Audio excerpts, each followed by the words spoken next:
आजकल देश में एक बहुत तेजी से आप लोगों द्वारा ये मुद्दा उठाया गया है वोट चोरी का। उसके बारे में आप क्या कहना है?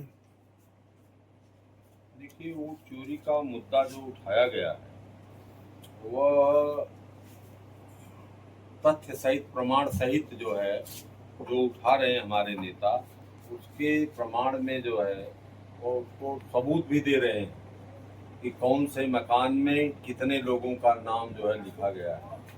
और इस तरह सरकार जो है पूरे देश में जो है वोट की चोरी करके जो है सरकार बना ले रही है। जनता परेशान है। जनता कहती है कि वोट तो हम देते हैं फला को और जीतता है दूसरा जो है। तो जनता के साथ और लोकतंत्र की हत्या हो रही है और जनता के साथ जो है खिलवाड़ किया जाता है। सरकार को अपने कर्मों पर वोट मांगना चाहिए।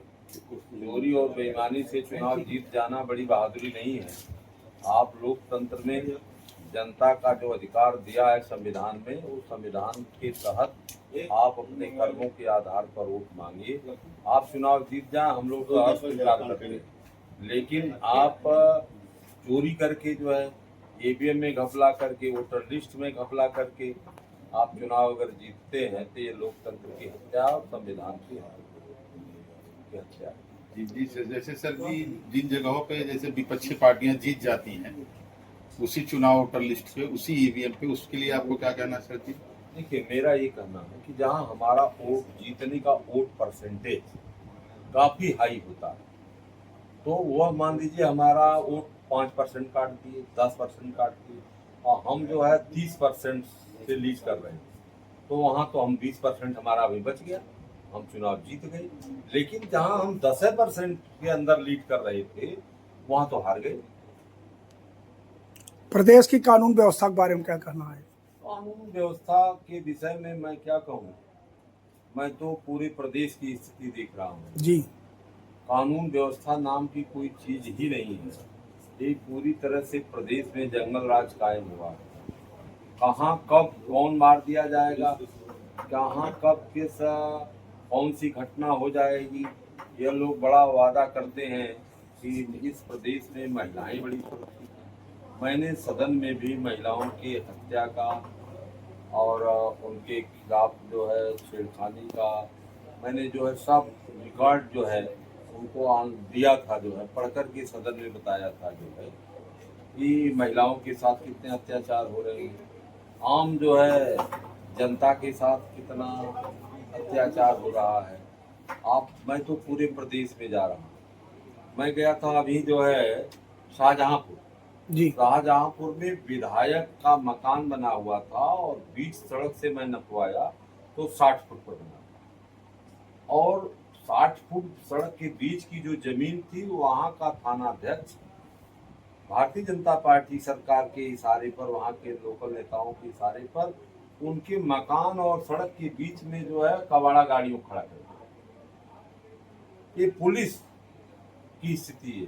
वो 60 फीट जमीन छोड़े और वही थाने की बाउंड्री 5 फुट जमीन छोड़ करके बनी, 55 फुट ये कब्जा की।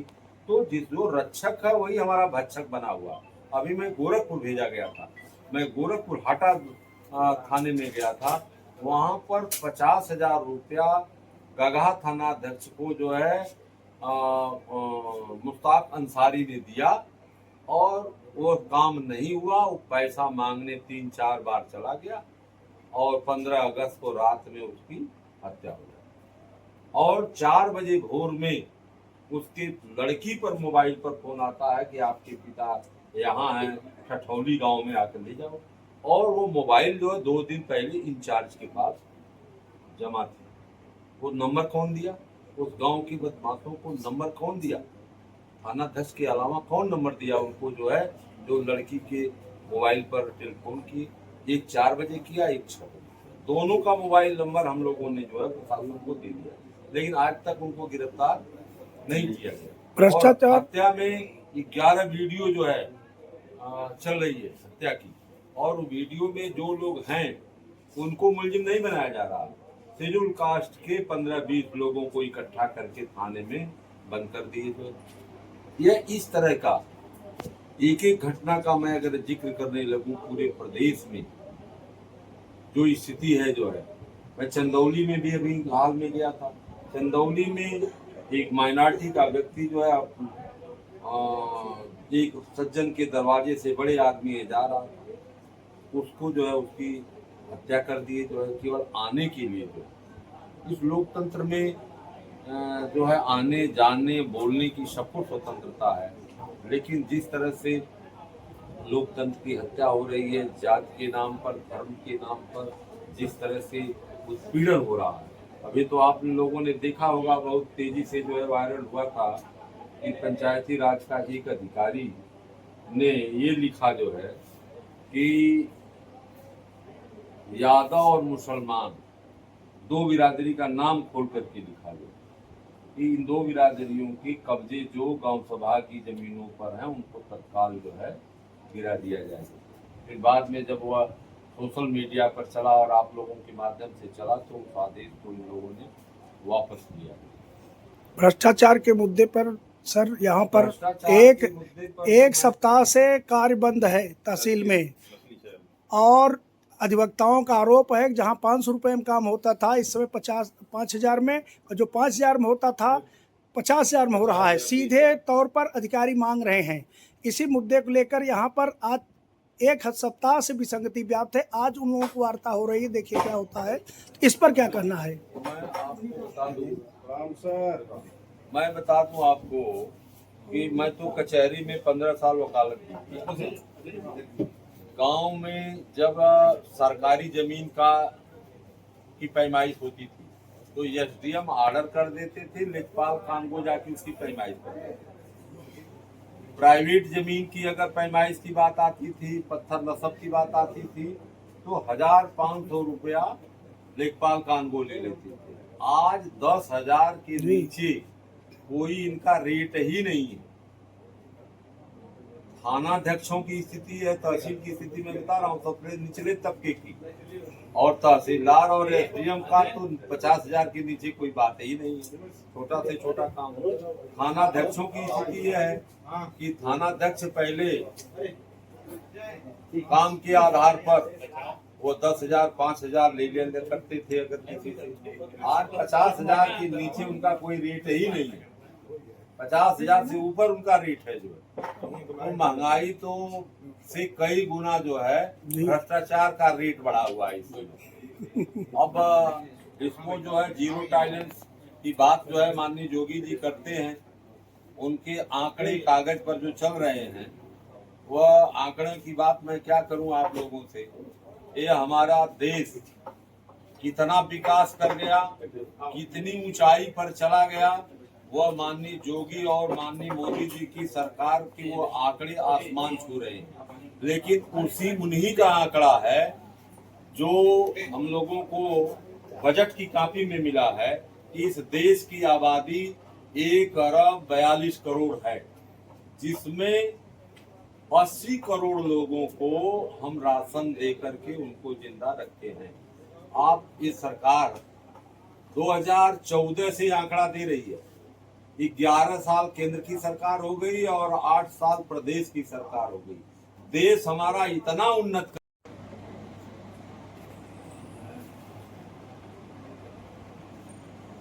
विधायक जी, जौनपुर में 3 आदमी करंट की चपेट में आके मर गए। क्या लगता है किसी गलती अभी क्या कुछ कर रही हो तो सरकार? बहुत हृदय विदारक घटना हुई, और जिस तरीके से 3 परिवार से युवा बच्चों की मौतें हो गई। एक उसमें से ब्राह्मण समाज की बिटिया थी जो एक छोटा सा पार्लर चला रही थी, अपना घर चला रही थी उससे। एक उसमें दलित समाज का ऑटो चालक जो रहा, ई रिक्शा चालक, उसके घर में गल गई और उसकी पत्नी की गोद में 3 माह का बच्चा और 1 साल का एक बच्चा है। उनके रहने को ना घर था, ना तो उनके पास गैस चूल्हा कोई सामग्री थी। तीसरा जो व्यक्ति उसमें जो गए वो हमारे मोहम्मद समीर रहे, एक छोटा सा बच्चा जिसने देखा कि एक युवती जो है करंट की चपेट में आके डूब रही थी, तो शिवा गौतम और समीर ने दोनों ने उनकी जान बचाने का प्रयास किया और तीनों की जान उसी में चली गई। और ये घटना आप, मैं, हम सब में से किसी के साथ भी हो सकता था, क्योंकि इसमें प्रशासन की और लोकल जो वहाँ पे संस्थाएं जो जिम्मेदारी जिनकी थी वो लोग वहाँ सही से काम नहीं कर रहे हैं। चाहे हम नगर निगम की बात करें, चाहे पीडब्ल्यूडी की बात करें, चाहे विद्युत विभाग की बात करें, ये घोर निंदा का विषय है कि इन सारे विभागों की नाकामी की वजह से आज हमारे बीच से 3 युवा चले गए। जो सरकार जो है हर समय भेदभाव की बात करती है, हिंदू और मुस्लिम करके बांटती है और समय समय पर विभाजन की बात करती है। पूर्वांचल आज उसका एक बहुत बड़ा पॉजिटिव वे में प्रतीक बना है कि एक हिंदू बच्ची को बचाने के लिए एक मुसलमान का बच्चा जो है शहीद हो गया। मैं उसे शहादत इसलिए बोलूंगी, शहीद इसलिए बोलूंगी क्योंकि ये सरकार की नाकामी की वजह से मौत हुई। हमारे बीच से 3 युवा बच्चे चले गए। कल मैं तीनों परिवारों से मिली हूँ, उन्हें ढाढ़स बंधाया और साथ ही साथ मुख्यमंत्री जी को चिट्ठी भी लिखी है कि तीनों परिवारों को, क्योंकि ये सरकार की बहुत बड़ी नाकामी रही जिसकी वजह से ये तीनों मौतें हुई, 50-50 लाख का मुआवजा उन परिवारों को दें और साथ ही साथ उनके परिवार में जो भी मृतक के सबसे करीबी और शैक्षिक आधार पे उनकी जो भी उपलब्धता रहे उस हिसाब से उनको नौकरी मुहैया कराएं। आज वैकल्पिक रूप से कम जो गरीब परिवार हैं जिनके घर में एक ही व्यक्ति खाने कमाने का था, उन्हें संविदा पे या किसी भी प्रकार से नौकरी उपलब्ध कराएं और जितने भी लोग इसमें जो है संलिप्त रहें उन पे कड़ी कार्यवाही हो, उन पे FIR किया जाए। काम के बदले दाम जो यहाँ चल रहा है, जिस पर की आज वार्ता हुई, उसके बारे में क्या कहना है? आपका क्षेत्र भी है। देखिए, कंप्लीट भ्रष्टाचारी सरकार हो चुकी है जी, और ये ऐसी सरकार आपने कभी नहीं देखी होगी। आजादी के बाद से बहुत सारी सरकारें आई और गई, लेकिन इतना भ्रष्टाचार लिप्त सरकार आपने नहीं देखी, क्योंकि यहाँ पे अधिकारियों की तानाशाही हो चुकी है।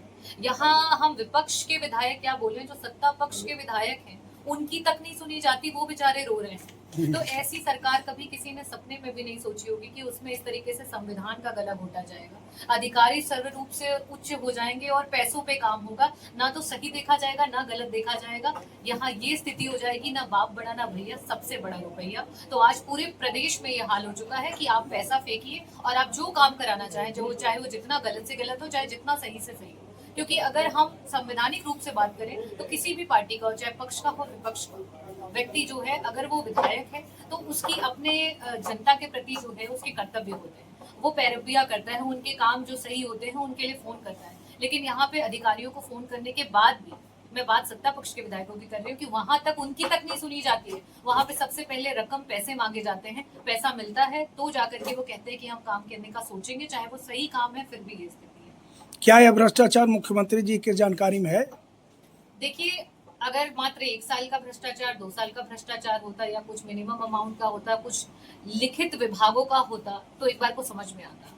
कोई ऐसा विभाग नहीं है जिसमें भ्रष्टाचार नहीं है। चाहे आप PWD की बात करें, आप शिक्षा की बात करें, आप चिकित्सा की बात करें, आप सबसे बड़ा पर्यटन की बात कर लें, जिसके बारे में जो है हर जगह डंका पीटा जा रहा है। कोई भी ऐसा विभाग नहीं है जिसमें आपको भ्रष्टाचार नहीं दिखेगा। तहसीलों पे आप भ्रष्टाचार देख लें, आप अस्पतालों में चले जाएं वहां भ्रष्टाचार देख लें, आप उसके अलावा थानों में चले जाएं वहां पे धन उगाई देख लें।